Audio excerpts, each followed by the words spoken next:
E aí galera, Fingerboard Brasil, eu aqui de volta para ensinar vocês o 360 flip. Bom, para você dar o 360 flip, você tem que ter a base do olho, do shove e do flip.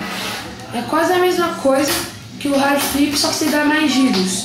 Bom, você vai, a posição, depois disso você tem que saber a posição dos seus dedos. A posição dos seus dedos é essa. É quase a mesma que a do flip, só que você deixa esse daqui um pouco fora, um pouquinho assim, ó. Assim. Você vai bater tipo um shove e um flip juntos.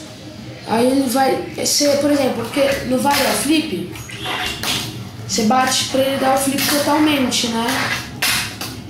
Aqui não, aqui você vai bater mais o shove do que o flip. Aí ele vai estar girando e você pega ele no ar.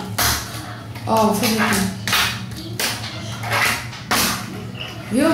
Bom, essa manobra você tem que primeiro aprender o flip, né? Você tem que saber o flip, o ollie, flip, pop shove, o ollie, que tudo tá no meu canal. Beleza, gente? Esse foi meu tutorial do 360 flip. Obrigado por assistir meu vídeo. Eu queria pedir pra vocês se inscreverem no meu canal, beleza? Falou!